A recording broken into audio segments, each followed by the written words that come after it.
আমরা স্বাধীন হয়েছে যে আজকে প্রায় ৫৩ বছর পরে ৫৪ বছরে পদার্পণ করছে, কিন্তু দীর্ঘ এই ৫৪ বছরে ভারত বিভিন্নভাবে আমাদের দেশের বিরুদ্ধে ষড়যন্ত্র করছে।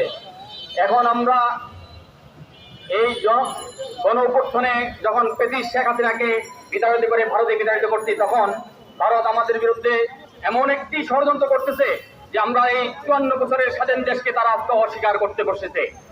বন্ধুরা আমার, আমরা যখন দেখি ৯ মাস রক্তক্ষয়ী যুদ্ধের মাধ্যমে আমাদের দেশ স্বাধীন হয়েছে, আমার দেশে প্রায় ৩০ লক্ষ শহীদের বিনিময়ে ২ লক্ষ মা বোনের ইজ্জতের বিনিময়ে দেশ শহীদ হয়েছে, কিন্তু দুঃখের সহিত বলতে হয় ভারত থেকে একজন ওদের সর্বোচ্চ নেতা যদি বলে যে বাংলাদেশ স্বাধীন হয়েছে তাদের সহযোগিতায়, আমাদের এই শহীদদের এবং আমাদের এই মা বোনের ইজ্জতের তার মানে সেই কোনো রকম স্বীকারই করে নাই যে বাংলাদেশের কোনো অবদান আছে।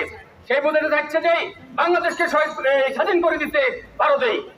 আমি বলতে চাই, ভারত আপনি ৫৩ বছরে আমাদের বিরুদ্ধে ষড়যন্ত্র করছেন, আরো ষড়যন্ত্র করেন, কিন্তু আমার দেশের জনগণ আজ ঐক্যবদ্ধ। বিগত ৫ই আগস্টে শেখ হাসিনা বিতাড়িতের মাধ্যমে আমরা আজ ঐক্যবদ্ধ হয়েছি। আমরা ভারতকে আধিপত্য মেনে যারা এই দেশে রাজনীতি করবে, আমরা তাদেরকেও বিতাড়িত করে আমাদের দেশে একটি স্বাধীন সার্বভৌম রাষ্ট্র প্রতিষ্ঠা করবো, এই দেশকে একটি সুন্দর দেশ প্রতিষ্ঠা করবো। এই আশা ব্যক্ত রেখে আমি আমার বক্তব্য শেষ করছি। আসসালামু আলাইকুম রহমতুল্লাহ। রাহিম।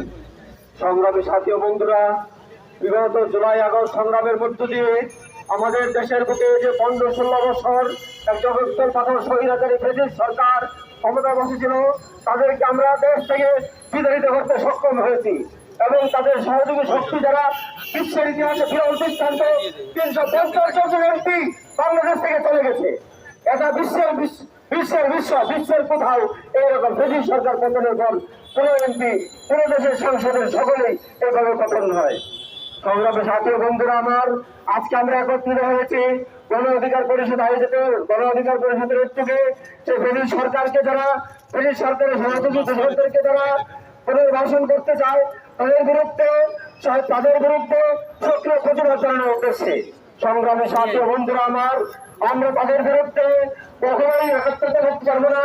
আমরা তাদের বিরুদ্ধে সহযোগী আন্দোলন গড়ে তুলব। তারা যেভাবে অগ্রসর হতে যাচ্ছে, তারা যেভাবে পুনর্বাসন করতে যাচ্ছে, এতে সরকার ২,০০০-এর উপরে শহীদের মৃত্যুর বিনিময়ে প্রায় ৩০ থেকে ৩৫,০০০ সংরক্ষণকারী শহীদের মাধ্যমে সংরক্ষণকারী বীর যোদ্ধাদের মাধ্যমে স্বাধীন হয়েছে এই দেশ। এবার আমার বক্তব্য শেষ করছি। আসসালামু আলাইকুম রহমতুল্লাহ। আজকে বক্তব্য দিতে চাই বন্ধুগণ, এই বাংলাদেশে ২০১৪, ২০১৮, ২০২৪-এর যে নির্বাচন হয়েছিল, এই নির্বাচন ইন্ডিয়ার পাতানো ভাত। এই ইন্ডিয়ার পাতানো ভাতে যে কমিশনার গুলো হয়েছে, আমরা এদেরকে উদ্ধার করতে দিতে চাই না। এদের জন্য আমাদের যদি আবার রক্ত দিতে হয়, আমরা আবার রক্ত দেবো। বাংলাদেশকে মুক্ত করে ছাড়বো ইনশাআল্লাহ। এই বাংলার জমিনে ইন্ডিয়ার রেফারেন্সার কখনো আমরা মানবো না, মানতে দেবো না। এই দেশকে মুক্ত করে ইনশাআল্লাহ আমরা ছাড়বো। এই বাংলার জমিনে যারা আমাদের দেশকে একমাত্র ২টি গোষ্ঠীর দলে বিভক্ত হতে চায়, নাম দেয় গণতন্ত্র, কিন্তু তারা হচ্ছে পরিবারতন্ত্র তৈরি কায়েম করতে চায়।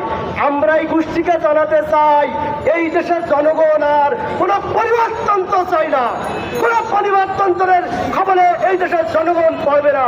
সবাই যার যা ইয়ে আছে, মনের ব্যক্তিগত কথা আছে, সবাই বলতে পারবে, কেউ কারোর স্বাধীনতা হস্তক্ষেপ করবে না। আমি এই বক্তব্য বলে